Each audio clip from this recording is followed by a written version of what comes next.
Ndizosangalatsa kunena kuti talowa kumapeto kwa nthawi ya dziko lapansi. Chiwomboledwe chathu chayandikira. Zonse zimene zikuchitika pakati pathuzi zikutitsimikizira kunena kuti Yesu Khristu akubwera posachedwa. Posachedwa apa tikapumula ndithu kumavuto osiyanasiyana amene alotizingawa. Posachedwa apa maso athu sakaonanso zonyasa ngakhale kumva zonyasa, chifukwa chonena kuti tayandikira kwathu. Tatiye tiyimbire limodzi nyimbo ija.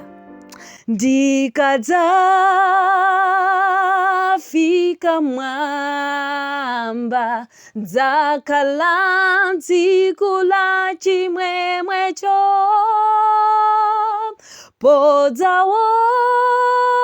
podzaona Yesu dzayimba chigonjetsocho. Mu nthawi imene owomboledwa tikakhala tikuyimba chigonjetso pakumuona Yesu, ena adzakhala kumathawa kulakalaka kunena kuti mapiri awagwere. Koma tazindikirani inu, ndi nthawi yabwino ino yopanga chisankho chomutsata Yesu Khristu kukhala Mbuye ndi Mpulumutsi wathu, chifukwa Mulunguyo watikonzera malo abwino. Tinakambirana ife za ana Israeli mu phunziro lapitalo, kunena kuti anayang'anizana ndi nyanja yofiira, ukuphiri pambuyo pawo adani. Koma iwowo chifukwa choti anamvera mawu onena kuti tadziyendani, anayendadi, anawoloka nyanjayo. Ndiye atawoloka bwinobwino nyanjayo nalowa mu chipululu, anayambanso kulemetsedwa mtima, nalingalira za mapoto a ku Igupto. Mapeto ake Mulungu anabwera, anatsika nawawuza za malamulo, nawakumbutsa za chimene akuyenera kuchita, inde zoyikika zopembezazo zimene akuyenera kuzitsatira. Mose anapita ku phiri kukatenga malamulo ku phiri la Sinai. Masiku 40 asanabwereko, ana Israeli anaona kuchedwa. Monga tinawerengera za kapolo oyipa amene anaona kuti mbuye wake akuchedwa, anayamba kutanganidwa ndi kudya ndi kumwa, nayamba kupanda akapolo anzake. Nawonso ana Israeliwa chifukwa chonena kuti chikondi chachoonadi sichinali pa iwo, anayamba kumwa, anayamba kudya, anayamba kuvina, mpakana anayika guwa la mwana wa ng'ombe wa golide linayamba kumpembedza. Tikukhala m'masiku akumapeto amene anthu chikondi chapachoonadi alibe. Mutu walero amene atitsogolere pa ulendo wathu onena kuti ndife alendo, ndi chikondi cha choonadi sanachilandira. Munthu udatha kuphunzitsidwa bwinobwino, kumva maulaliko osiyanasiyana, mauthenga osiyanasiyana, inde mauthenga awa ndife alendo, nawadziwa nawakhulupirira, koma chikondi chenichenicho kukhala kuti ulibe. Mulungu akuyenera kutichitira chifundo ife, tikuyenera kulandira chisomo chake ndi kuti tikamve mawu awa. Monga tinawerengera kunena kuti nkhani zonse zimene timaziwerenga m'Baibulo zinalembedwa kuti zikhale zotipatsa ife chitsanzo, zotichenjeza ife kuti tisakapenge ma mistakes amene anapanga iwowo. Motero tikulakalaka mphamvu yokhayo yakumwamba, inde Mzimu Woyera olonjezedwayo ndi amene akhoza kutithandiza ife ndi kutisungitsa choonadi ichi. Tatiye ndiwerenge za munthu wina amene dziko lapansi linamuzindikira ngati mlendo, ngakhale iyeyo anakaziphatika pa mtundu wa anthu oyipa. Verse 9, Genesis chapter 19 verse 9. Tiwerenge pamene patimve kuti tikupezapo ndani munthu amene anakaziphatika ndi anthu oyipa. Tiyambira verse 7 kenako tiwerenga verse 9. Tiwerenge verse 1. Ndipo anadza ku Sodomu madzulo a mithenga awiri, ndipo Loti anakhala pa chipata cha Sodomu. Ndipo Loti anaona iwo nauka kuti akumane nawo, ndipo anaweramitsa pansi nkhope yake. Loti analandira alendo ochokera kumwamba, angelo awiri amene anabwera mozizembayitsa ngati anthu.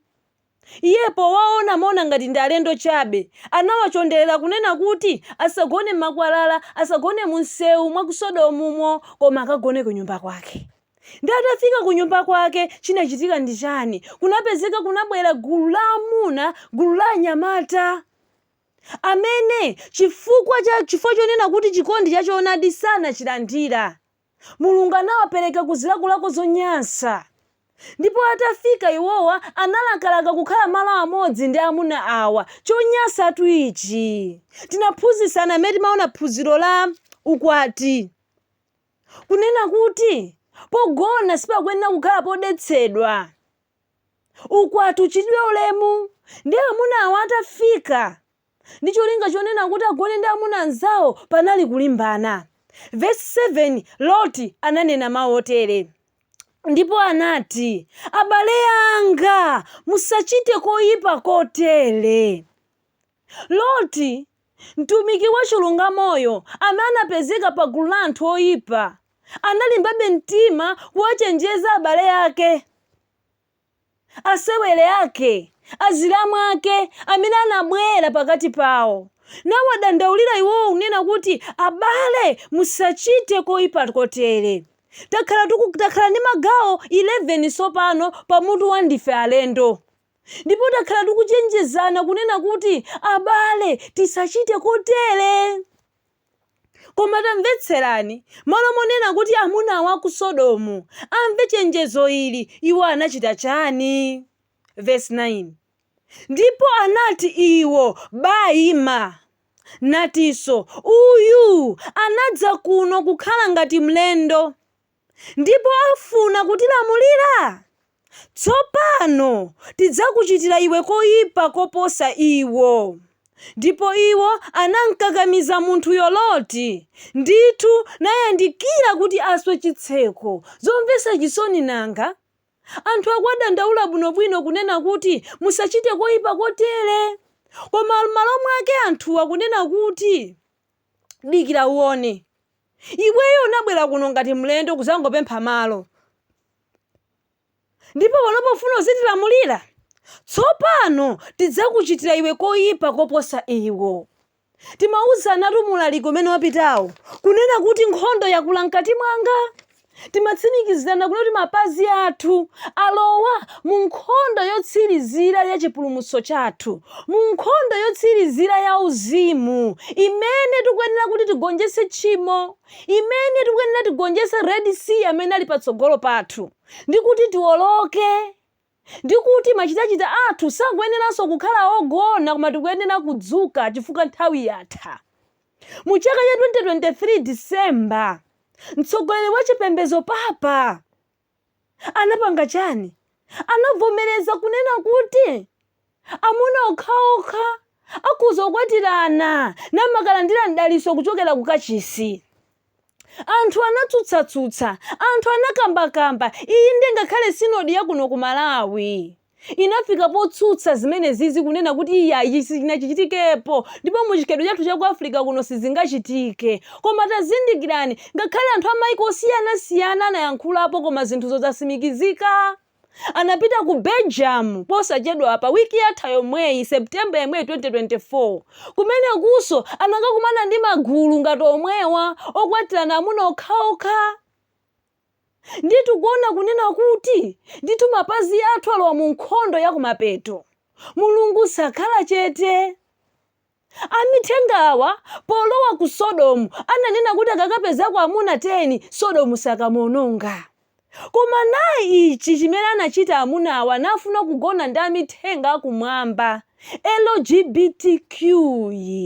Zinapangisa kunena kuti mkwiyo wa Mulungu ukule. Chikho chawo chinafika podzala cha zonyansa, ndiye Mulungu anagwetsa moto pakati pawo. Ndikutha kuona chiwonongeko pa dziko lapansi kungoyambira chaka chatha 2023, atangolengezesa nazo zonoti talowa kumapeto kwa nthawi. Chifukwa ichi chavomerezeka m'mipingochi, sikatolika yekhatu ayi. Ku New Apostoli kuli zomwezomwezi, ku Methodist kuli zomwezomwezi, moti kuli kugawanika kwa mipingo. chifukwa chonena kuti anthu azipereka kuzilakolako zonyasa. Inu ndi choopsa munthu kumva choonadi osachitsata. Ndi choopsa munthu kulangizidwa koma osatsatira chifukwa chimatsala mtima umauma. Ndiyeno timakhalidwe tina timayambanso kulowa mkati mwako. Kuyipa kumene unali oyipa kale kumankanawonjezereka chifukwa chikumbumtima chako chikungopitirira kumangodetsedwa. Ana Israeli Mulungu atawayankhula bwinobwino atawachenjeza zonena kuti asakhale nawo milungu ina koma iye yekha. Asazipangire fano losema. Anafikira atatha kudya atatha kumwa kunena kuti afuna fano losema, akufuna guwa ndipo anazipangira. Tinaphunzira pano nkhani ya ulosi ndi mbiri ya dziko kuchokera mu Daniel chapter 2 mene tinaphunzira naonapo chifano chosema chimene Nebukadineza analota. Ndipo Mulungu analola kunena kuti Daniel amasulire loto limeneli. Atalimasulira bwinobwino loto lija kuti ufumu wa Nebukadineza Babulo ndi mutu wokha. Iye navomereza kuti palibenso mulungu ina koma Mulungu yekha wakumwamba, monga inu ndine tavomerezera kuti pali Mulungu yekha wakumwamba, pali ubatizo umodzi, pali chikhulupiriro chimodzi, pali Ambuye mmodzi amene tikuyenera kumutsatira. Ine ngakhale ubatizo umodzi, ngakhale tsiku lopembedza limodzi mene tinawerengera kuchoka ku Genesis kuti Mulungu atatha kulenga zonse anapatula tsiku la Sabata, analidalitsa naliyeretsa. Ndipo ndikoyenera kunena kuti inu ndine tilisunge chifukwa even atumwi nawonso tsikuli analitsata, anapembedza pa tsiku limeneli. Ndipo Yesu Khristu anafika pofotokoza kunena kuti iyeyo ndiye mwini wa tsiku la Sabata. Ndipo akutitanira ife tonse kulowa mu mpumulo umenewu tikawerenga pa Hebrew chapter 4 kutsalira mpumulo pakati pa ana a Mulungu. Unalalikidwa kwa enawo koma chifukwa choti sanaulandire uthenga usakanize ndi chikhulupiriro uthenga wabwino umene unalalikidwa kwa iwowo, anatayika chifukwa chikondi cha choonadi sanachilandira. Tikukhala mu nyengo imene iliyopsa kwambiri, imene dziko lapansi lafika poona choyipa kuchitenga kukhala chabwino. Tatiye tiwerenge pa 2 Tesalonika 2 chapter 2 timvapo kunena kuti panali kagulu kena kamene Mulungu anakalalikira koma chifukwa choti chikondi chapa choonadi sanachilandira, Mulungu anapereka ngakhale kuti akhulupirire bodza. Tikukhala mu nyengo yopsa kwambiri imene ifeyo tikuyenera kutseguka maso nazindikira kunena kuti ndi chivuto chiti chimene chili patsogolo pathu. 2 Tesalonika chapter 2 verse 10 akunena motere: ndipo chinyengo ndi mchinyengo chonse chachosalungama kwa iwo akuonongeka, popeza chikondi cha choonadi sanachilandira kuti akapulumutsidwe iwo. Inu choonadi chichaperekedwa ndi cholinga chonena kuti ifeyo tikapulumutsidwe. Tazindikira nukuyenda pa msewu, umayendetsa galimoto ndiye akuwuza kunena kuti patsogolo pali bwenje. Chimenecho ndiye choonadi kuti patsogolo pali bwenje limene ukuyenera kuti uyende chonchi. Ndiyewe nkupanga makani kuti inetu ndimayenda chonchi, ndimayenda straight apa. Ukakachita ngozi uko ublema ndani pamene chikwangwani chinaperekedwa? Baibulo ili linapalisidwa kwa ife monga ngati chikwangwani. Malamulo 10 anapasidwa kwa ife monga chikwangwani: usachite chigololo. Ndiye Yesu amene achita chigololo alakwira thupi lake lomwe, akaonongeka nacho chigololocho vuto ndiye iyeyo. Usabe iwe nkono tani ngopangako katangaleka aboma akakakugwira nkukakuyika mu ndende. Ublema amene unaberawo kuti ndamana ikuyikira chiyeso. Nditu kumva kunena kuti munchinyengo chonse chachosalungama kwa iwo akuonongeka, popeza chikondi cha choonadi sanachilandira kuti akapulumutsidwe iwo. Inutu nkhondo imene ili mkati mwanumo yoti kodi ndisankhe choonadi ichi kapena ayi, muzindikire ndi nkhani ya moyo kapena imfa. Kwa iye amene sakhulupirira choonadi ichi chimene chikulalikidwachi, adziwe kunena kuti akudzisankhira imfa. Tili pa crossroads, uku kuli kumwamba, uku kuli gahena. Chimene wewe ungasankhecho, njira imene ungasankheyo, mawu amene ungawamverewo ndi amene akutsogolere. Ngati wotsata Yesu, buku lake ndi limodzi ndilo Bible. Ngati wasankha asogolera kwa mpingo, ndiye uzipanga ndi zimene asogolera kwa mpingo amapangazo. Pano anena kuti mwambe kukwatira amuna nokha, pita ukakwatire mamunayo. Ngati uli wamkazi, katenge mkazi nzakoyo. Kaya uli ndi mbuzi, yamba mkazi wako akhale mbuziyo. Chifukwa LGBTQ imagunda magulu onsewo.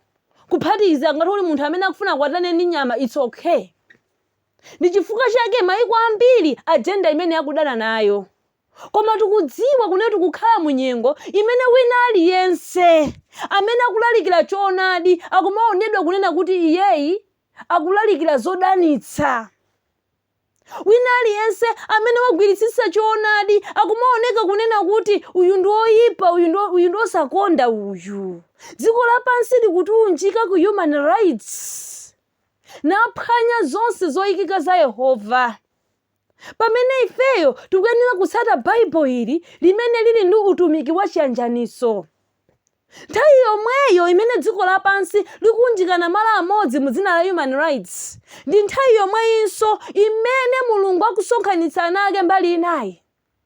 Pompano laini iwoneka, opembedza choonadi aoneka, opembedza zikhulupiriro aoneka, chifukwa tikukhala nthawi ya kumapeto kwa nthawi. 2 Tesalonica chapter 2 verse 11 akutero. Ndipo chifukwa chake Mulungu anatumiza kwa iwo machitidwe akusocheretsa kuti akakhulupirire bodza. Zomvetsa chisoni. Mwana akakakamira nyanga ya nsatsi unsemere. Chifukwa chonena kuti iwo akakamira chosalungamacho, Mulungu anapereka kuti akhulupirire bodza. Verse 12 akunena kuti akaweruzidwe onse amene sanakhulupirira choonadi, komatu anakondwera ndi chosalungama. Ndizomvetsa chisoni nyengo imene tikukhala ino, abusa akayimapo nanena kuti zidyani nkhumba, anthu amafika kwamba manja pa. Akazi, vala limene mungavalire, muzivani maminisketi, muzichena, muziphoda, pa. Go deeper, man of God. Go deeper, man of God. Tikukhala mu nyengo imene anthu sakukhulupirira choonadi. Munthu akalalikira choonadi akumaoneka ngati iyeyo ndi oyipa. Munthu ukadzudzula tchimo ukumaoneka ngati iweyo ukudziyenereza ukhala olungama. Tikukhala mu nyengo imene anthu sakufuna kuweruzidwa kwina kulikonse. Maganizo awo alodzedwa. Inde asocheretsedwa, Mulungu wapereka kuzilakolako zonyansa. Takawerengeni pa Roma chapter 1 mukamve. Chifukwa sanakonda choonadi, chikondi cha choonadi sadachilandira, Mulungu anapereka kuzilakolako zonyansa. Nachitirana chonyansa wina ndi nzake, nalowa mu gulu la LGBTQ. Tizindikire ife kunena kuti nyengo imene talowa inde mu nkhondo yotsiriza ya chikhulupiriro chathu, mu nkhondo yotsiriza ya uzimu, imene ngati munthu lero lisagula mafuta monga ngati anamwa lochenjera aja, Mzimu Woyera nakhala naye, sakwanitsa kugonja, sagonjetsa, apezeka kunena kuti iyeyi walambira nawo fano. Nebukadineza adakhulupirira bwinobwino kunena kuti kumwamba kuli Mulungu mmodzi wamphamvu amene Danieli amampembedza. Kunyadanso kunapezeka mwa iyeyo. Mapeto ake Nebukadineza anazazipangira chifano cha golide yekhayekha, nalamula kuti wina aliyense achigwadire. Koma timawerenga za Mishaeli, inde timawerenga za Azariya, Hananiya, amuna atatu awa amene sanavomereze kugwadira fano. Ndi anaonedwa kuti analontha ochimwa, anaukira nawaponya mu ng'anjo ya moto, koma Mulungu anawapulumutsa. Chisankho chimene inu mwapanga, chisankho chimene ine ndapanga chonena tikhale pa mauchi, tsiku lina chitibweretsera mavuto. Uthenga uwu wabwera ndi cholinga chonena kuti utitenthetse. Ngati timapemphera kamodzi tiyambe kupemphera katatu monga Daniel. Atasindikiza lemba lonena kuti wina aliyense agwadire, wina aliyense asapembedzenso kwa mulungu wina aliyense kapena kudzina lina lililonse koma dzina la Dariyo. Daniel anafika ponena kuti ine sindingachite chimenechi. Machitidwe chapter 4 verse 12. Palibe dzina lina lililonse lopasidwa kwa anthu kumwamba ngakhale dziko lapansi limene ife tikuyenera kulipembedza ndi kuligwadira koma ndi dzina la Yesu yekha. Amuna Daniel anafika pokaponyedwa mudzenje la mikango chifukwa chonena kuti anakana. Iye anakhala nazo nthawi zopemphera katatu chitasindikizidwa cholembacho. Chasindikizidwatu. Tikunena pano mpingo ndi dziko zalumikizana, zipembedzo zonse zalumikizana. Ndi chifukwa chake pakati pathu tikumaona pafupi atsogoleri a dziko, atsogoleri a boma, atsogoleri a mpingo akumana nachita zinthu mokhala ngati limodzi plus a science. Tisayiwale tikukhala mu planetary age, mu new world order imene akunena kuti in science we trust. Sitingapange proof kuti mulungu alipo akumatero. Sitingapange proof kunena kuti satana alipo ndoti zonsezo kulibe. Koma ifeyo mulungu anatilenga tokha, wina sakudza kuzisankhira mulungu amene angamufune. Iwo ndikumanena kuti tili ndi mulungu mmodzi. Tazindikirani ichi, ana Israeli pamene anakana choonadi, mulungu anapezeka zonena anamunyozesa mulungu kufika popembedza ng'ombe, kafano ka ng'ombe. Nebukadineza atakana iyeyo kukhazikika pa chimene iye anavomereza kuti kuli mulungu mmodzi ndi Atate wathu amene amakhala kumwamba, anazimangira fano lonena kuti wina aliyense apembedze. Komanso tikuona kunena kuti ngakhale Ayudawo, Aisraeliwo anamukana mulungu anachita chimodzimodzi. Asodomu ndi Agomora atawalalikira kunena kuti musachite koyipa kotere, iwo anafika pomuuza zonena kuti wakuuza ndani kuti ukhale mlaliki pakati pathu? Tizakuchitira koyipa kuposa iwowo. Tazindikirani inu, dziko lapansi munthu ukatsutsana nalo okayima pa choonadi limakonzekera kuti likuchitire poyipa. Alipo ena amene anafotokoza amaphunzitsa anthu nanena kuti tizakwatulidwa kuli secret rapture. Ndi bodza limenelo. Oyipa akunoleratu zida zawo zonena kuti azunzire ana mulungu. Tate ndipite pa Luka chapter 21. Luka chapter 21 timve akunena kuti chani, kutitsimikizira kunena kuti tikukhala nthawi ya kumapeto. Apa mene LGBTQ yangovomerezedwamo tiziwe kunena kuti ndi Sodomu sitikusiyana. Luka chapter 21 verse 28 akuti bwanji? Verse 28 lemba likutero, koma poyamba kuchitika izi welemukani, tukulani mitu yanu chifukwa chiwomboledwe chanu chayandikira. Poyamba kuchitika izi za LGBTQs tiwelemuke maso athu, titukule mitu yathu chifukwa chiwomboledwe chathu chayandikira. Inde tikuyang'anizana ndi msautso, koma musautsomo tikadusamo tituluka ngati golide. Satana ukapanda kumpembedza amakubweresera mavuto. Tinaona chisanzo cha Yobu amene kumana ndi mavuto chifukwa choti sanagwadire Satana, koma kumapeto kwa mavuto a Yobu chipambano chinaoneka. Ndi chimodzimodzinso kwa inu ndi ine. Tikakhulupirira mawu onse a mulungu awa, ngakhale nyengo zilawawa zotani, ngakhale titakhala ndi njala, titakhala osowa, koma sitizasowa, mulungu azakhala thandizo lathu. Matthew chapter 24 verse 15 akutiuza moteni. Verse 15, chifukwa chake mene mukadzaona chonyasa chakupululutsa chimene chinadenedwa ndi Daniel mneneri chitayima malo oyera, iye amene awerenga mkalata azindikire. Akutiuza ife kunena kuti chifukwa chake mene mukadzaona chonyasa chakupululutsa. akhala kumanena kuti iyayi m'banja ndi pakati pa mwamuna ndi mkazi, koma poyerayera ndi manyazi omwe alibe olo ndi manthawi pamaso pa Mulungu kuti ampase ulemu omuyenera alibe, kufika polengeza kunena kuti anthu awa tiziwalandira. LGBTQ ndi chonyasatu ichi chakupululusa, chipululusa miyandamiyanda, chifukwa Sodomu atangoonetsera mawanga ake awa LGBTQ wa onse anawaponyera khungu sanaonenso, kenako moto unabwera. Tikukhala mu dziko limene choonadi chalalikidwa, zolembera za choonadi zalembedwa kwambiri, koma tazindikirani anthu chikondi cha choonadi sanachilandira. Anthu apanga maziko awo pasi pano ndi chifukwa chake akulimbana ndi nkhani zakukonza chilengedwe, zakukonza dziko lakuti likhale lokhalirika bwinobwino. Malo monena kuti tizikonza mitima yathu nalapa naziguguda pachifuwa kuti Ambuye ndithandizeni, ndikufuna ndigonjese nkhondo imene ili pasogolo pangapa, koma iyayi tikulimbana ndi kuzala mitengo. Tikulimbana ndi zachilengedwe, koma zachilengedwe zitu pasi pakepa pali mpeni. Kati timvetsere. Oyipa akonzekera kuti nawo wina aliyense amene angasemphane ndi mfundo zawozi amuchitira choyipa choposa chimene anachichita kwa ophunzira kalelo. Ndiye tikumva apa kunena kuti chonyasa chakupululusachi chinayima malo oyera nawadetsa. Kodi zinatheka bwanji?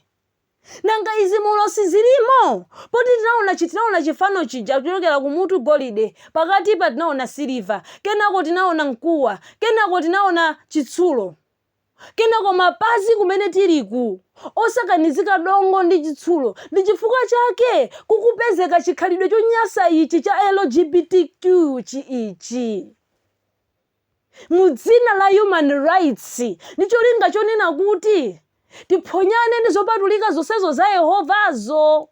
Banjatu it's under attack. Sabbath is under attack. Creation is under attack. Ndi chifukwa chake pa creation tikumamba evolution. Family tikumamba kuti iya family ikhoza kukhala LGBTQ, lesbian, gay, queer, akuti sakudziwa kuti kwenikweni iwo ndi chani. Transgender, munthu unabadwa wamkazi nendikazi sinthe ziwalozizi, ndikuyika zachimuna pa ine de transgender ayo. Ikakhala plus iyo B ndio ndi bisexual, munthu akhoza kukwatirana ndi yemwe amagona ndi amuna, yemwe amagona ndi akazi. Chonyasa pakati pathu kuchitidwe ulemu. Kuyuyo ndi maplasi kaiwo amene asankha kukhala ma heterosexuals kakukwatirana ndi zinyama, kuphatikiza ma pedophilias amene amagona ndi ana ang'ono nawonso akumenyera ufulu kuti avomerezedwe. Akuti iwo basi amakhala ndi chilakolako chofuna kukhala malo amodzi ndi kamwana. Tafikatu mu m'bado wakumapeto onyasa uwu wadongo ndi chitsulo umene ndi chitayiko chokha. Tinaphunzira ifeyo kunena kuti zitsulo zimene tinaziona zija zimatanthauza kulimba pa choonadi cha Mulungu, komanso ndi ulemerero umene anali nawo. Ku Babulo amaopako Mulungu, ndi chifukwa chake kangapo konse analengeza zoti tipembedze Mulungu wa Israeli. Amedo Persia ndi kumene timamva kunali achina Estere, kunali achina Mordekai, kunali Ezra, achina Nehemiya, anthu amene analopa Mulungu pakati pa ufumu wa dziko lapansi, ndipo zinthu zimayenda. Koma monga mwa vumbulutso, monga mwa ulosi zinayenera kuchitika choncho, panabwera apa achina Alexander the Great. Alexander the Great anali wochitidwe onyasa onunkha, kumwamowa ndi kuledzera. Eyatu ana Israeli atatha kumwamowa, atatha kudya idya, anapembedza fano. Ulamuliro wa Alexander the Great unadulidwa msanga chifukwa chokonda mowa, chokonda chiwerewere. Ndi madakwa kuti mkuwa umenewu anawika pakati apa pa West. Ufumu umenewu utatha, pamene pamabwera ufumu wa chitsulo wolimba, umene unatenga zochitika za mu Greece, zochitika za ku Persia, zochitika za ku Babulo, naphatikiza nakhala chinthu chimodzi ichi. Kumapazi kwenikweni uku kumene kuli dongo, kumene kuli chitsulo ndekuti chikhalidwe ndichovundiratu. Ndi chifukwa chake dzina la Yesu likuchotsedwa. Poyamba masukulu mwana amaphunzira Bible knowledge yabwinobwino pana kuti abweresa ATR aziphunzira za chikhalidwe. Masiku ano ndi masiku a atheist. Bible knowledge ikana kwayichotseratu kuti isakhale subject ifo chinoti kuwatsutsa, koma iwowo afuna anathu azaphunzitsa science. Tikukhala mu dziko lovuta, mu dziko limene lamukana Mulungu, mu dziko limene likumafunsa authority ya Mulungu ndi mphamvu yonse. Ndi tikutha kuona kunena kuti zonse zimene zinali mu Eden zija, creation akuti evolution, family LGBTQ, Sabbath akuti Sunday, ndi masiku amene tikukhalawa. Anthu afika potsutsa choonadi. Kodi kutsutsa kumene kuku mulosi kuliko? Tatiye ndipite ku Daniel chapter 9 verse 26. Daniel chapter 9 verse 26. Pamene akufotokoza motere 26. Ndipo atapita masabata 50, mphambu awiri odzozedwayo adzalikhidwa nadzakhala opanda kanthu. Odzozedwa kumene apa ndi Yesu Khristu. Kuchokera pa nthawi imene kachisi anayamba kumangidwaso mu 457 AD. Mene zinanenedwera kunena kuti mfumu wa Persia ukazatha ukapolo wa Israeli zaka 70 ku Babulo azabwereranso kwawo. Mu Daniel chapter 9 timamona Daniel akupemphera nafunsa kuti kodi maomboledwe ana anu achitika liti. Atatha kusala kudya kwa masiku 21 kunabwera vumbulutso. Nama mufotokozeranso za zina zimene zingakhale munyengo imene yoyo. Ndi anamufotokozera kunena kuti Yesu Khristu adzabwera. Akadzabwera adzaphedwa nakweranso kupita kumwamba. Ndi mu nthawi imene Yesu Khristu ali kumwambayo, mwala opanda ngoja uja usanabwere nkuzamenya dziko lapansi nanyenya zitsulo zonse zija, pali chochitika chimene chikuyenera kuchitika. Ndi pamene pakupezeka ufumu tamvetserani. Akufotokoza motere. Odzozedwayo adzalikhidwa nadzakhala opanda kanthu. Ndi anthu akalonga wakudzayo. Akufotokoza za kalonga okudzayo. Yesu Khristu monga mfumu ya Ayuda. Yesu Khristu monga mfumu ya mafumu. Atakwera kupita kumwamba, panabwera wina amene akutchula kuti kalonga. Ndi kalonga ya datani. Akufotokoza kunena kuti ndi anthu akalonga wakudzayo adzaononga mudzi ndi malo opatulika. Ndipo tawerenga pa Mateyu 24 verse 15 kunena ndipo mukazaona chonyasa chopululusa chitayima malo oyera. Chonyasa chopululusa chayima malo oyera. Ndi akunena kuti anthu akalonga okudzayo adzaononga mudzi ndi malo opatulika. Ndi kutsiriza kwake kumapeto kumene kuku ataononga malo opatulikawo, chimene chidzatsatane ndi chani? Ndi tifuna tione kuti ndi mulosi tikuyendera pati, tili pati mulosi inu. Tamvetserani. Ndi kutsiriza kwake kuzakhala chigumula. Tikumva tuzana mondo osatha na Fred. Mene mvula yambira Malawi muno Malawi tiye tipemphere. Sitikuziwa zoti mvulayi itibweretsera chani? Nyengo zasokonekera. Akutifotokozera kunena kuti ndikufikira chimaliziro kudzakhala nkhondo. Ndi chifukwa chake nkhondo yachitatu pa dziko lapansi ikununkhira. Nthawi yomweyo imene nkhondo ya dziko lapansi ikununkhira ndi nthawi yonse yomweyo imene ife talowa mu nkhondo yotsiriza ya uzimu. Chifukwa nkhondo iyi yachitatu ndochita kukonza. Cholinga chake akufuna dziko lapansi lifike popanikizika, mukhale njala, matenda, miliri ilowe yambiri. Zikalowa zimene zozo kenako amukweze kalonga tikumukamba apayi ndikukhala mtsogoleri wa dziko lonse lapansi. Iyeyo adzalengezesa kunena kuti mtendere ndi cha peace and safety. Munthawi imene adzangolengezesa kuti peace and safety, chiwonongeko chizafika, Yesu Khristu azakhala kubwera. Nditafika nthawi imene yoyo, nyengo imene yoyo, imene nsauso wana Mulungu uli pa mphuno apa. ndiye tikuyenera kukonzetserana za chinthu ichi. Akutusa zonena kuti ndikufikira chimaliziro kuzakhala nkhondo, chipasuko chalembedweratu. Chipasuko cha dziko ili chalembedweratu. Aphulisa ku Middle East ko, kena kwakhuzanso maiko ena mu Africa muno kwaphulisa-phulisaso. Chipasuko chayikidweratu. Mene ulosi unanena pa Daniel chapter 2 kunena kuti sadzakhalira malo amodzi, sadzalumikizana. Taganizani nthawi yomweyo imene kuli UNGA, United Nations General Council, UNGA. Ndi nthawi yomweyonso imene maiko amene ali kumene koko, Irani, Israel akuphulisana. Zungutayisana nthawi izi. Sangalumikizane ifo chonena kuti ulosi unaneneratu. Koma kalonga uyu akupezeka m'Bible.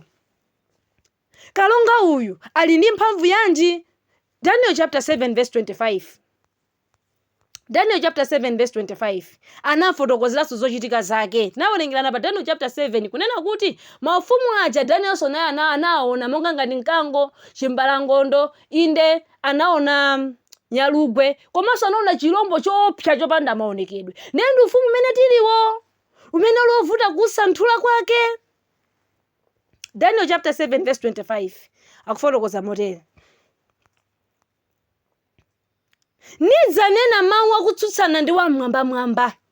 Ufumu umeneyo, kalonga ameneyo, nidzalemetsa opatulika wamwambamwamba. Nidzayesa kusintha nthawizo ndi chilamulo, ndipo adzaperekedwa m'manja mwake mpata nthawi imodzi ndi nthawi zina ndi nthawi yanunso.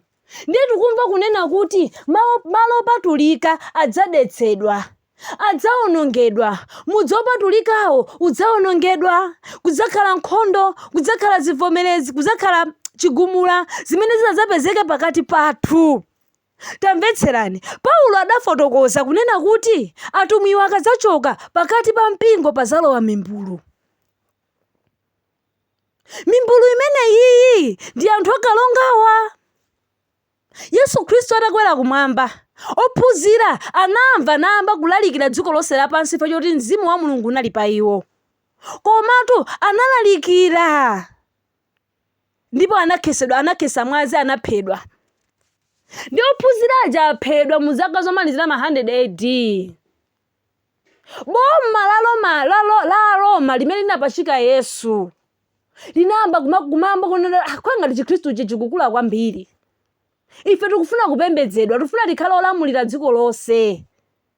Anadzutsanso nawo ka branch kawo kachipembedzo mpingo. Malo monena kuti angukhala Roman Empire, anadzutsanso Roman Catholic Church. Ndichifukwa chake mpaka na lero limadziwika kuti Roman Catholic Church. Catholic kutanthauza kuti universal. Ndi atadzutsa mpingo umene uwu. Menemu ni mene mukupezeka kalongayo. China chilichonse chimene mpaka nakufikira mu 100 AD chinali chosungika chinafufutika. Muzaka zoyambira 100 AD kumabwera kuno, achina Yohane pachisi chapati matafika poti amwalira. Ndi pamene pamapezeka mazambano kwamba kubatiza ana. Kenako kungochoka panapo kumabwera ma 300 AD kwamba kumathira madzi apa mphumi apa kumalemba mitanda. Anointing ya mafuta kwamba kupanga zimene zija kuti ndi ubatizo. Kusemphanisa ubatizo ovomerezekawo. Tinawerenga kuchokera Matthew chapter 20 verse 22. Verse limene muliwerenga mu KJV or NKJV. Anafotokoza kunena kuti kodi muzamwera chikho chimene ine ndinamwera Yesu to amene. Ndi ubatizo umene abatizidwa nawo ine. Ndipo anyamata wanayankha kuti we are able. Inde tidzabatizidwa, inde tidzamwera ubatizo umene nabatizidwa nawo ine. Mbali ya ubatizoli mu Bible la NIV anachotsamo.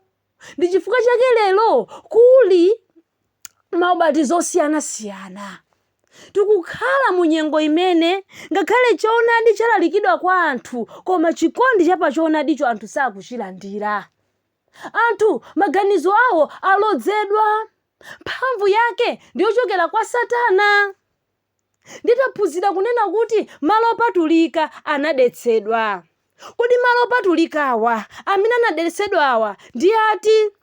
nanga malowa kweni moyo wathu butsiku la lero akutanthauza chani? Chifukwa zimenezi ndi zimene zikhoza kutithandiza, ndi zimene zinayikika kuchipembedzo cha Chikhristu kuti tikuyenera kuzitsatira kuti tikhale olimba mu Chikhristu ndi kukwanitsa kutsutsana ndi anthu akalongawa, chifukwa kalongayi ali ndi anthu ambiri, maboma ali pasi pake. Ndi chifukwa chake timamva kuti president akasankhidwa amapita kukapereka ulemu kwa papa.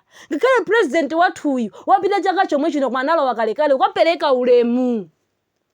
Ndi president wa mapresident amene uja pasi pano ndi nthumwi yayikulu ya Satana, ndipo ziyankhula zake zonse zimakhala zowuziridwa ndi ziwanda. Ndi chifukwa chake anakwanitsa kupondereza malo opatulika, nawaononga malowo nayika chonyasa chopululutsa mu malo oyera, mukachisi wa Yehova. Tamvetserani. Exodus chapter 25 verse 8 akutiuza motani. 25 verse 8 pali mawu otere. Verse 8 ningoyamba ndi verse 1. Ndipo Yehova ananena ndi Mose ndi kuti anauza chani ana Israeli mu chipululu menemo. Verse 8 mawu awa ananena ndi Mulungu, ndipo andimangire malo opatulika kuti ndikhale pakati pawo. Inu Mulungu wathu kukhala kwake ndi kumwamba, nafuna malo opatulika pasi pano kuti akhalemo, anafuna tiphunzitse china chake. Nditamvetserani, zimandipasa chidwi mmene malo opatulika awa anawamangira ndi miyala imene anayimangira. Tiye tiwerenge verse 2. Lankhula ndi ana Israeli kuti anditengere chopereka, ulandire chopereka changa kwa munthu aliyense mtima wake ufunitsa mwini. Choperekatu ichi chimene Mulungu amayitanisa kuti amangire malo opatulika, munthu amapereka mwa ufulu. Lamulo la Yehova ndi la ufulu, silokakamiza.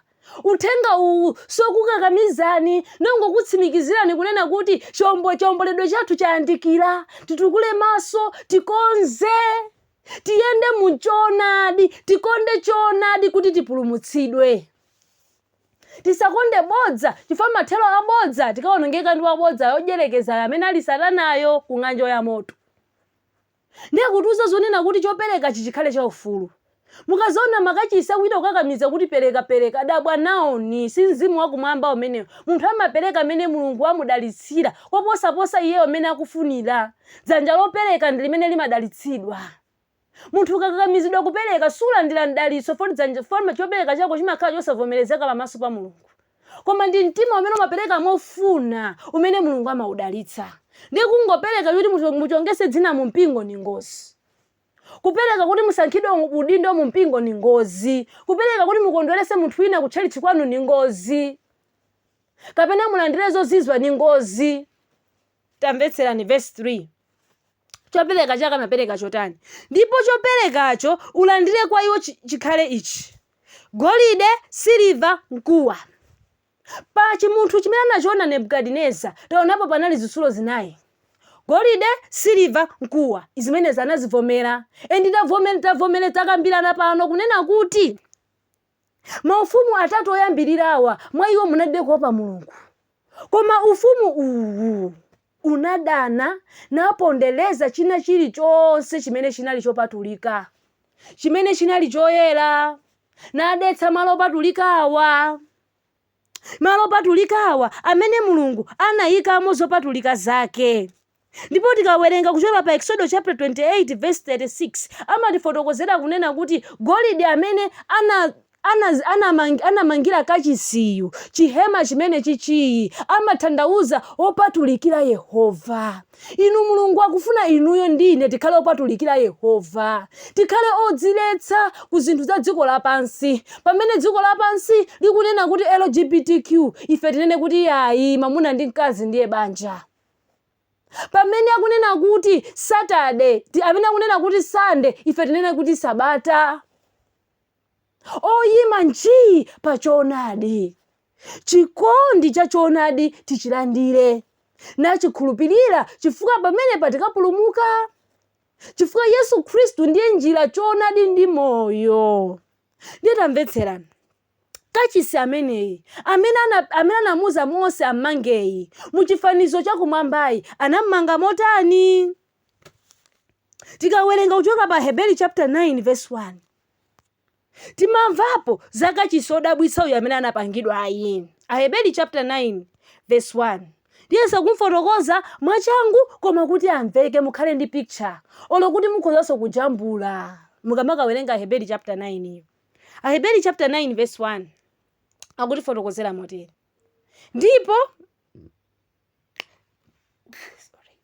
Ndipo chingakhale chipangano choyambachi chinali nazo zoyikika zakulambira ndi malo opatulika a dziko lapansi.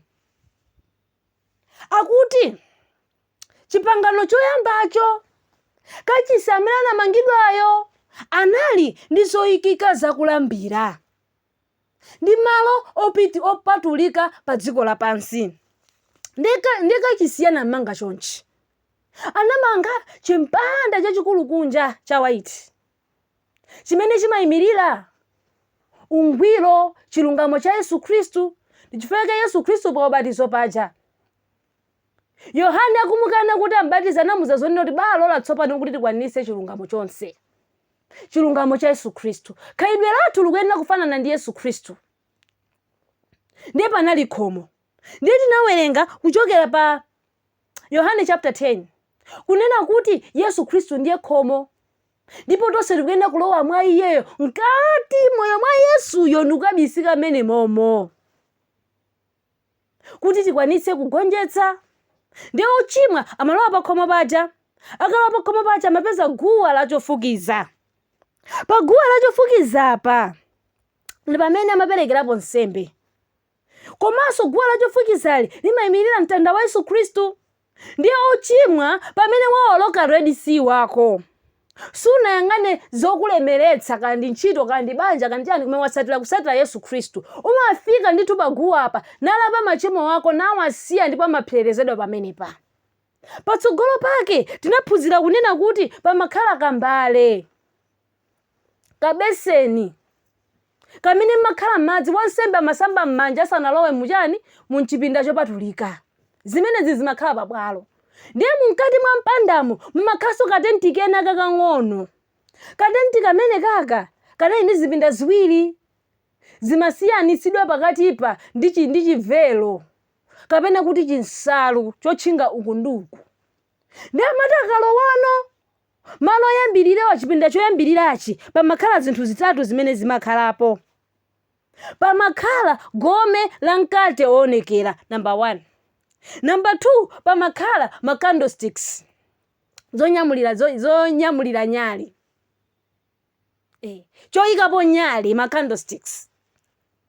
Kenako pamakhala guwa lachofukiza. Nditufuna tione matanthauzo ake ndi moyo mwathu wa Chikhristu kuti kodi zimenezi zimatanthauza chani. Amene amatchudwa kuti malo opatulika. Ndiye amatino akalowa mchipinda chomaliziracho kumeneko amakapeza likasa limene papa likasa. Ena kumafika ponena kuti chokaonerera maiso ndi likasa. Ndiye chioneranso kuti maiso akumwamba ndi likasa. Chifukwa mkati mwa likasamo mumakhala choonadi. Ana skulu lero amanyamula likasa ndikalowa nawo m'mayeso palikasapo atalembapo mayankho. Ndiye funso lina limene analilemba likafusidwa amamasula kalikasa kaja nkuonera. Ndiye likasa ili limene limapezeka ku chipinda chopatulikitsitsali mkatimo mumakhala malamulo 10 magome aja. Pambalipa pamakhala kankhate kamphika kamana ka golide nako sokolochedwa mu golide kopentedwa golide mwina titelo kuti chichowachi chimveke bwinobwino. Ndi kumwekonso kumakhala ndodo ya Aaroni imene inamera. Ndodoyi imatanthauza malangizo, chikwapu amene ndimamukonda ndimamudzudzula. Tinawerenga ife kuchokera ku Ahebrew chapter 13 amene Mulungu amamukonda amamudzudzula. Mawu a Mulungu amapanga instruct, amalamulira. Tinaphunzira kuti malamulo a Yehova ndi kuunika ndipo malangizo ake ndi nyali. Ndi zimenezi zimapezeka kumene kuku. Endi pamwamba pa likasapa anayikapo zifaniziro zake lube awiri amene amasuzumira mpando wa chisomo wa Mulungu, Mercy Seat. Ndi kuchipinda kumene kukuko ndi kumene kukupezeka lamulo la Yehovako. Ndiye mukhoza kuona kunena kuti Satana kupyola mu mpingo wa Katolika waononga wadetsa kachisiyesi wamuthetsa munjira yotani. Tikaona pamene pali pa mtanda apa paguwa apa, malo monena kuti ampembedze Yesu Khristu masiku anamapembedza mtanda ndi chifukwa chake amavala mtanda. Chomvetsa chisoni mtanda umene umavalidwa ngakhale ndi achikunja asataniki. Timakaopeza kumanda, timakaopeza mzipatala. Mtanda ndi chinthu chonyasa chosafunika kuyikidwa pa khosi. Mukunyamula tembelero akunena kuti otemberedwa iye amene akwezedwa pa mtanda tikawerenga m'Baibulo. Ndeno anayika chipembedzo chonena kuti anthu azipempherera mtanda. Anavomerezana, anambopempherera mtanda malo mopempherera Yesu.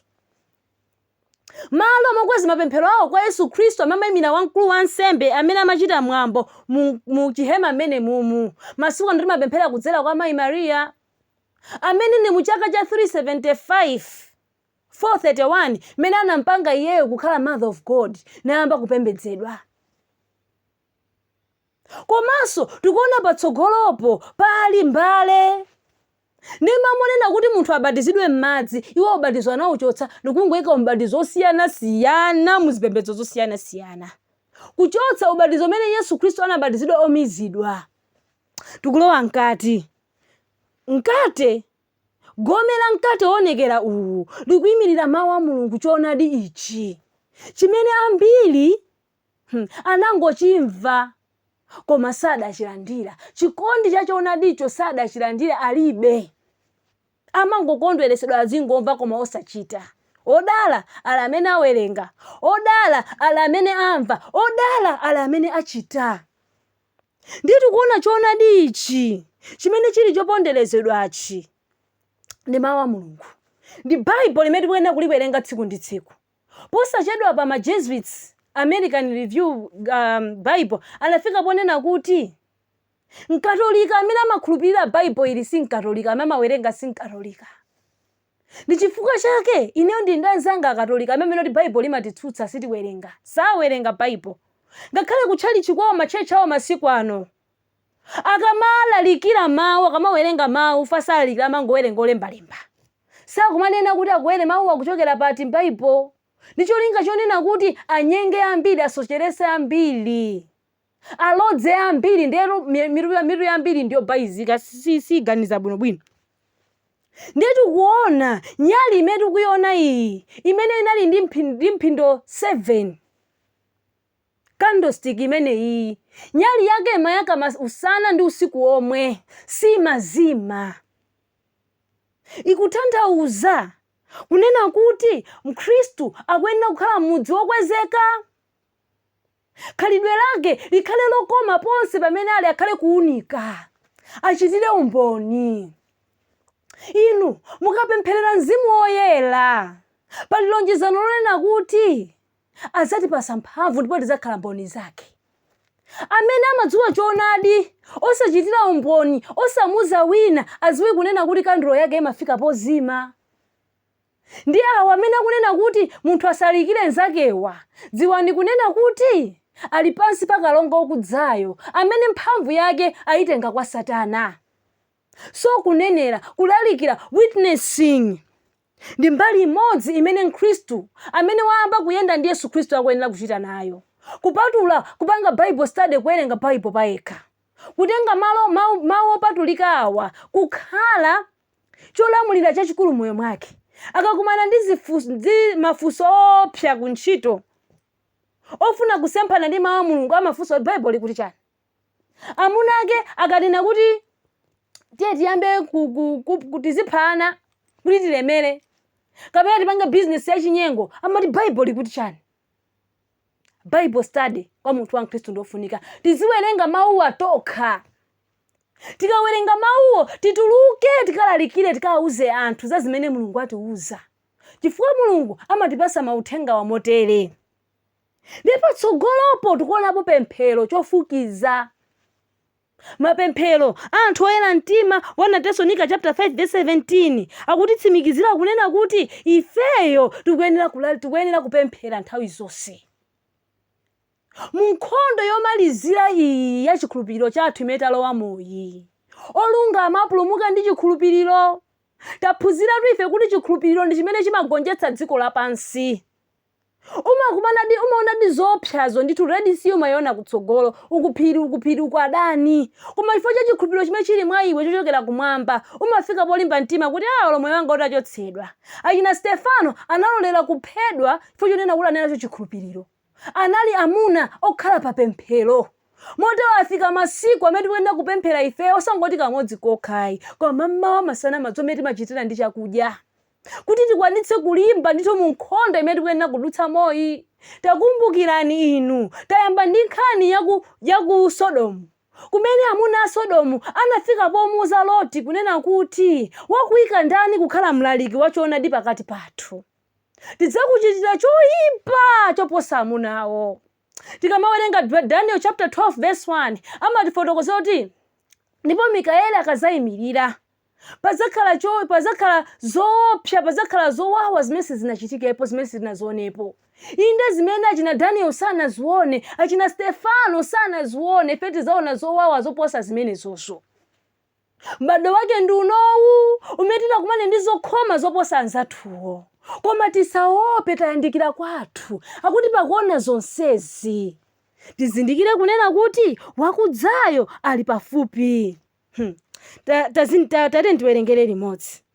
Kumapeto uku tikuonako likasa, ndipo mulikasamu tikuonamo kunena mkati mwake muli malamulo 10, malamulo sanakhomedwe pa mtanda. Mtanda tauona uli kubwalo uku.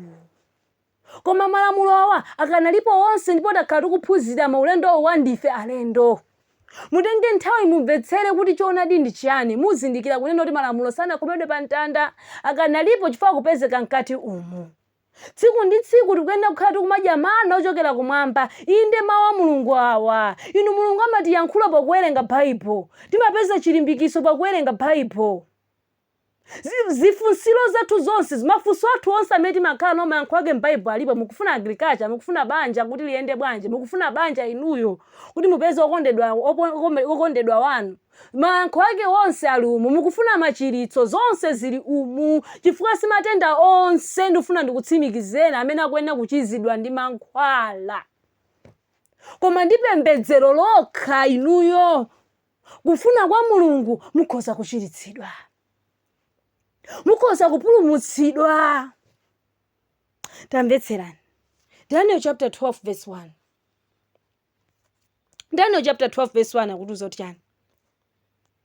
Daniel chapter 12 verse 1 kutitsimikizira kunena kuti tikazaona zonsezi tikule maso athu, chifukwa chiwomboledwe chathu chayandikira.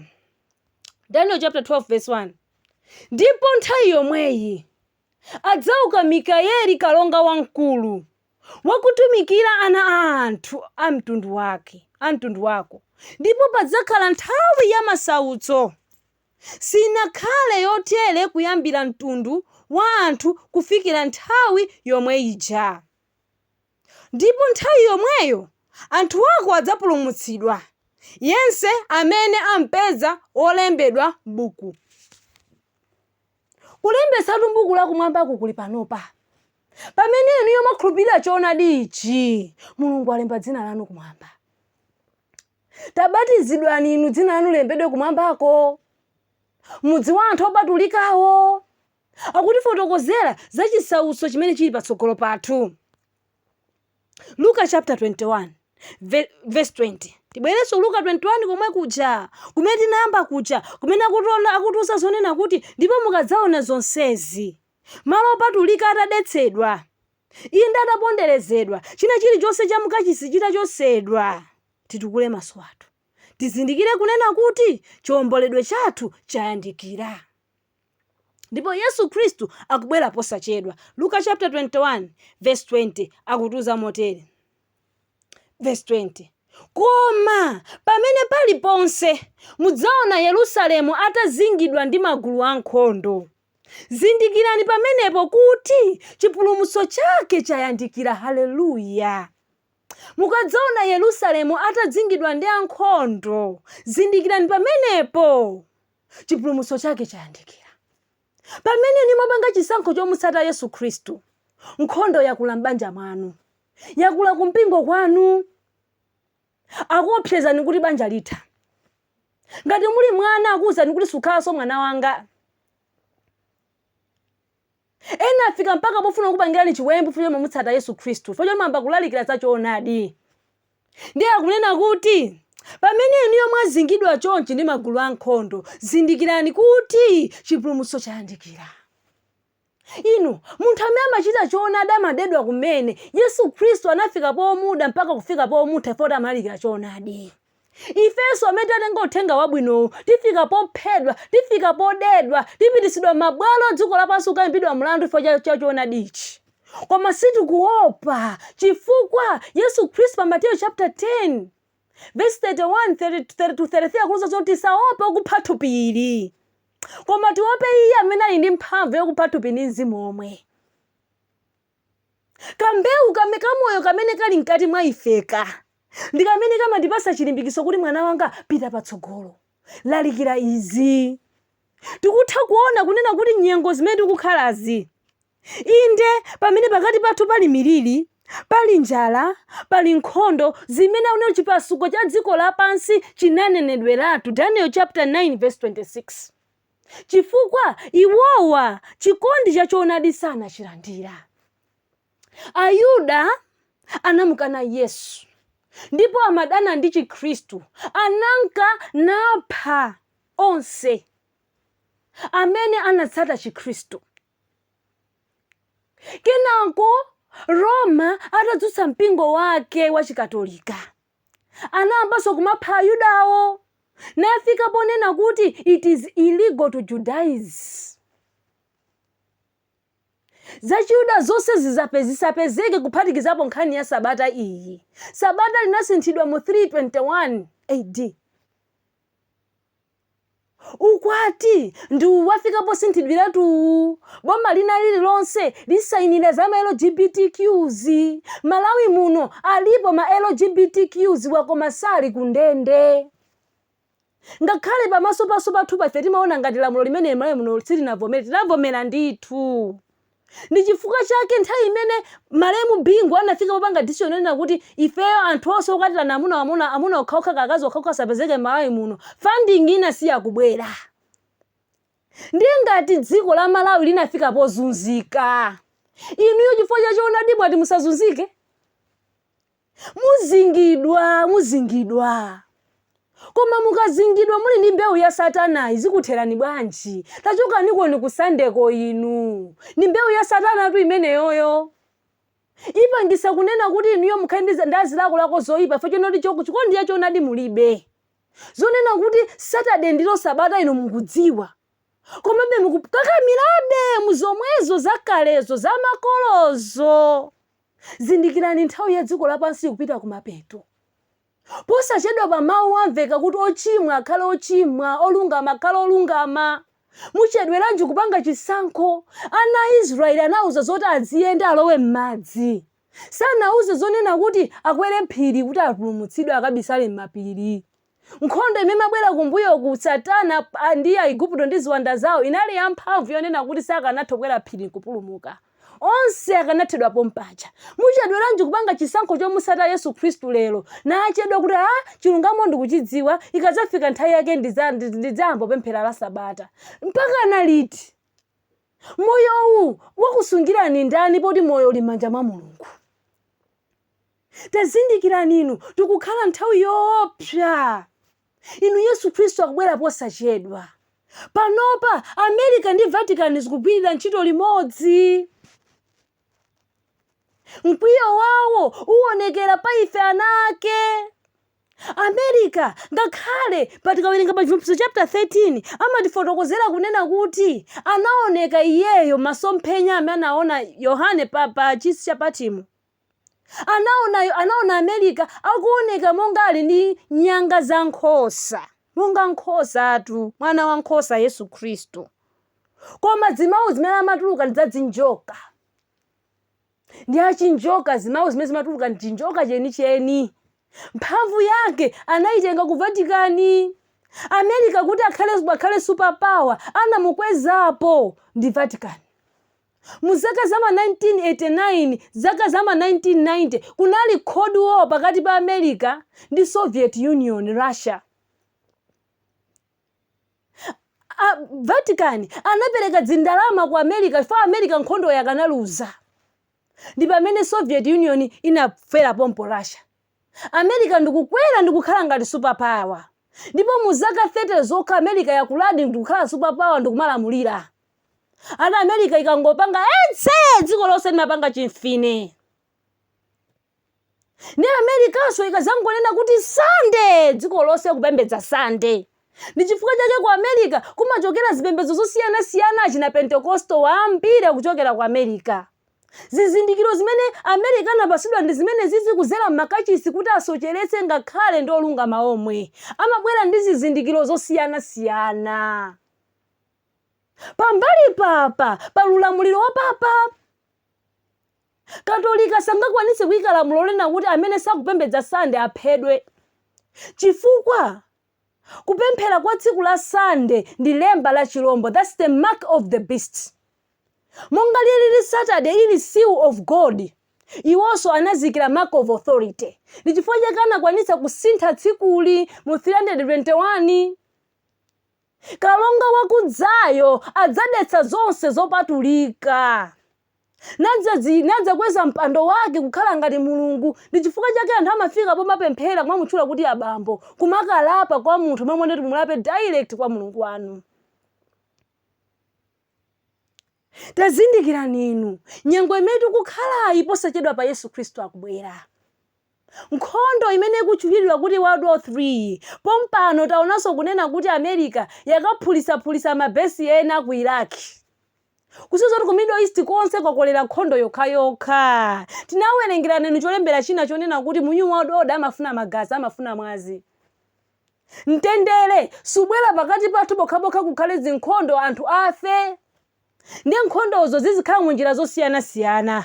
Kwina kuno azingotumizira zimadzi. Ndi chifukwa timamva kuno kuti afika opanga mashini opanga mvula, kubweresa chinamondwe kuno, kuponya bomba kuno, kuphulitsa ndege ali phe. Ngozi pa nsewu zikungochitika mwachisawawa. Kuphana kulipena paliponse chifukwa chonena kuti tili mu ufumu wa kumapazi, iron and clay. Dongo ndi chitsulo, ndi chitsulochi kwake ndikupondereza.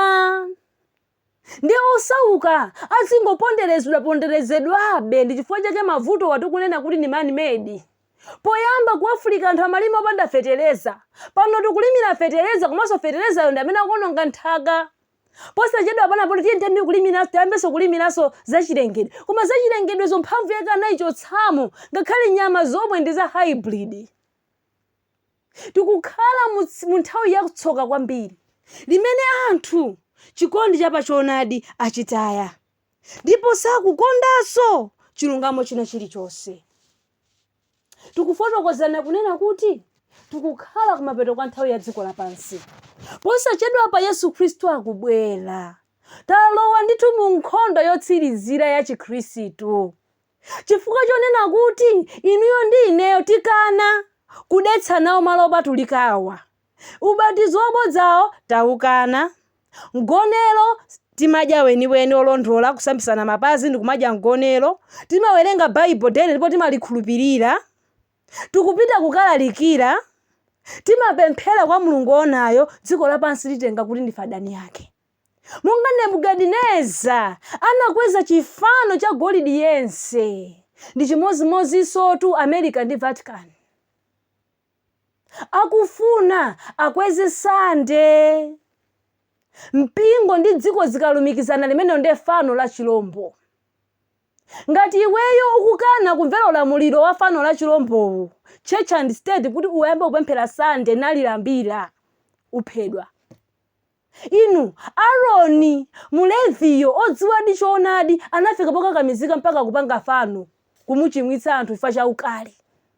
Dziko lapansi lakonzekera kutichitira choyipa kuposa chimene chinachitika kale. Kotero munyengo imene talowayi tikufunika chikhulupiriro cholimba.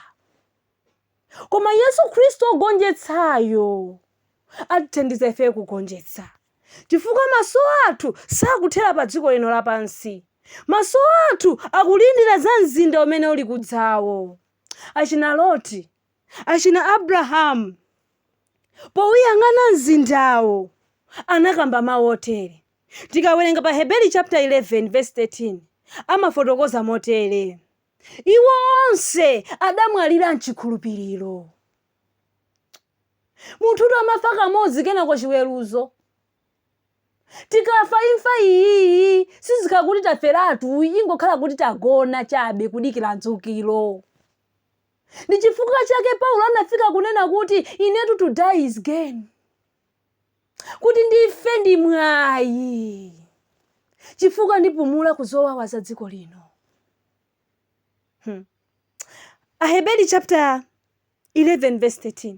Iwo onse adamwalira mchikhulupiriro. Osalandira malonjezano ankayembekeza kunena kuti Yesu abwera mu nthawi yawo. Koma Yesu sanabwere mu nthawi yawo. Koma anamwalira mchikhulupiriro. Kodi iniyo mukuyenda mchikhulupiriro? Mukuyenda munchoonadi? Kapena mwanyengeka mwanamizika ndi abusa anu amene akukusisirani m'machimo kumene kuti masiku ena aliwonse tsiku lina lililonse it's okay mukozopembedza. Akazi mukozotenga awiri, atatu bwana mudzagulira zofanana.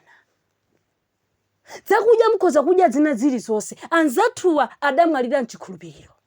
Chikhulupiriro chimene anali nachocho pakubwera Yesu Khristu adzawaukitsa. Chifukwa anafa ndi kambewu kamoyo mkati mwawo. Tamvetserani. Iwo onse adamwalira mchikhulupiriro, osalandira malonjezano. Komatu adaona ndi kuwalankhula kutali, navomereza kuti ali alendo ndi ogonera pa dziko. Inu ndife alendo ndife ogonera pa dziko. Mphamvu ya Satana imakhala ya ufiti. Ndi ya sataniki imene ili makachisiwa, amene akulengezesa kunena kuti pempherani sande palibe vutowa, amene akukuzani kuti mukhoza kudya china chilichonsewa. Mphamvu yake ndi ya sataniki, ndiyochokera kwa Satana. Mwalodzedwa inu mukufunira deliverance. Ndikale lija munayamba kumva za choonadi ichi, mukupangiranji makani inu? Tawere mukani, tadzukani kutulo inu. Tapemphani Mzimu Woyera amene amaonetsa ngati mankhwala amaso kuti muyambe kuona. Chonde musapange makani pakumva mawu awa kapena kukwiya. Ichi ndi choonadi ndithu chimene Mulungu achika pa mtima panga. Chikanakhala kuti si choonadi sindikanalimba mtima kumalalikira pa gulu chonchi, pa bwalo chonchi. Koma chifukwa chonena kuti ndi choonadi, ndi chifukwa chake ndikuchiyankhula kunena kuti chenjezane. Mavuto asanafike tikhaliretu ndi Mzimu Woyera pano. Verse 16 akutifotokozera motere. Koma tsopano akhumba lina loposa, ndilo la mmwamba.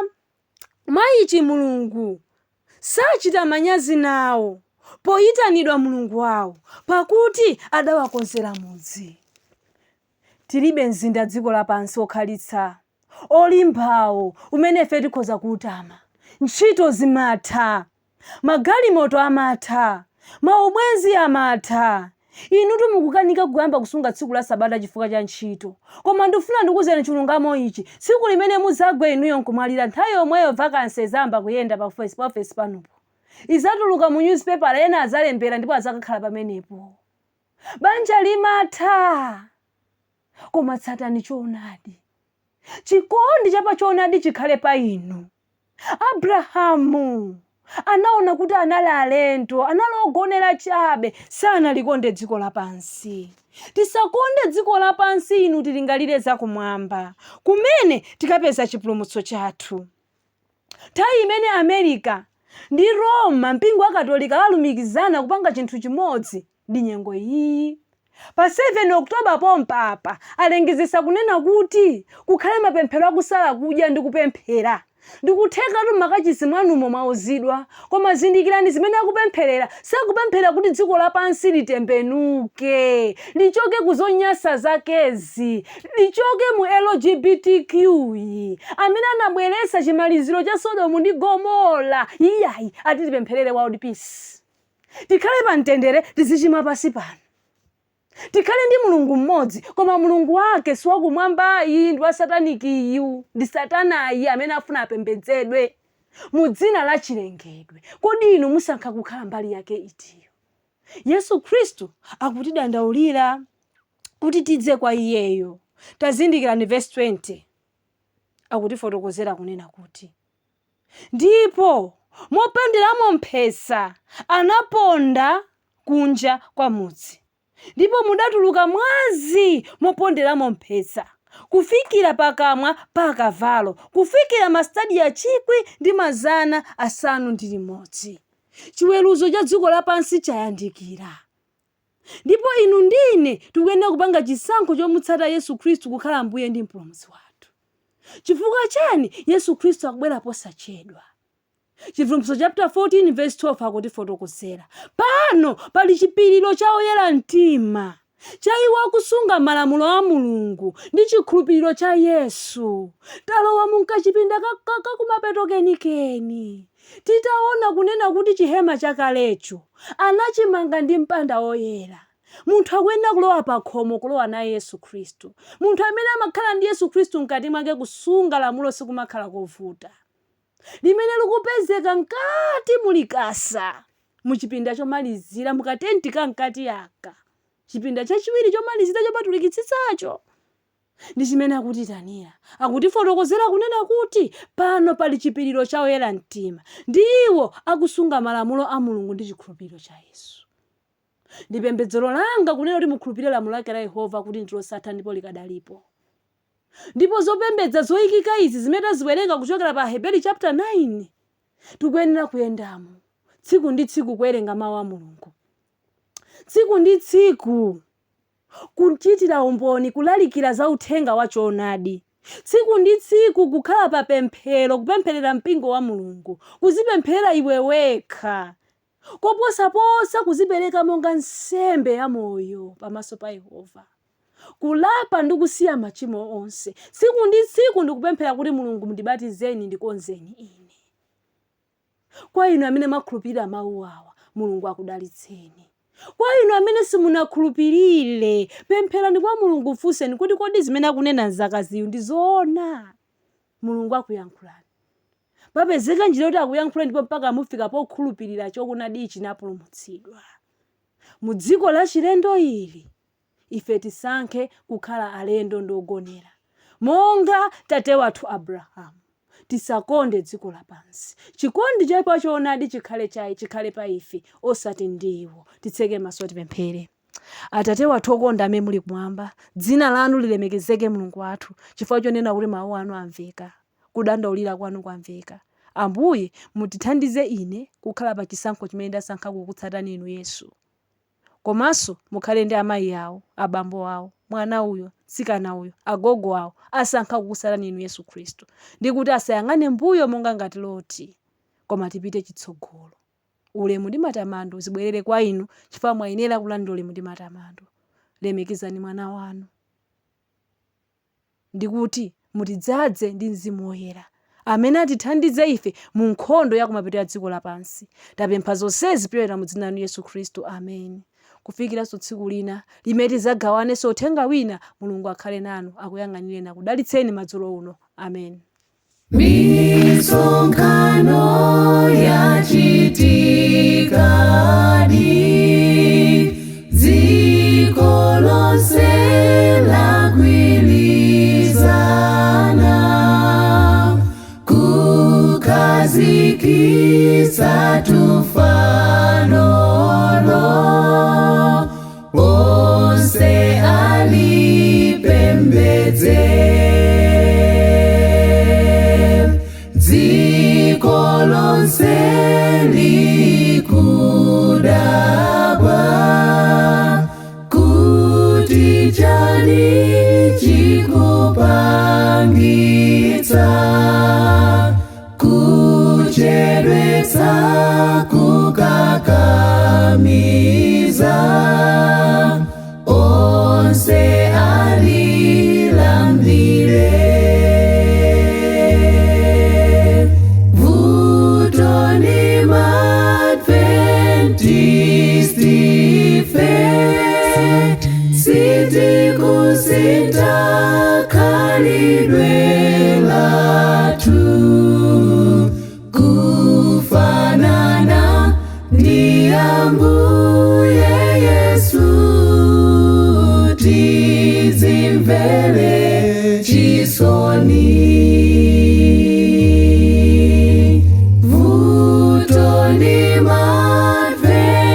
kusintha khalidwe lathu kufanana ndi Ambuye Yesu tizimvere chisoni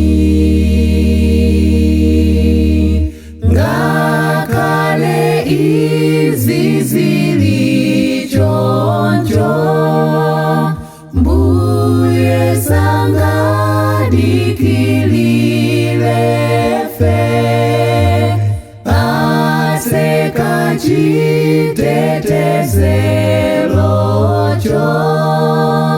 kwa mpingo otsala abale tiziganizire titasiya zokomanziko tidzatsalenso tukumwamba tidzalira tsiku ilo vuto ndi Adventisti ife sitikusintha khalidwe lathu kufanana ndi Ambuye Yesu tizimvere chisoni vuto ndi Adventisti ife sitikusintha khalidwe lathu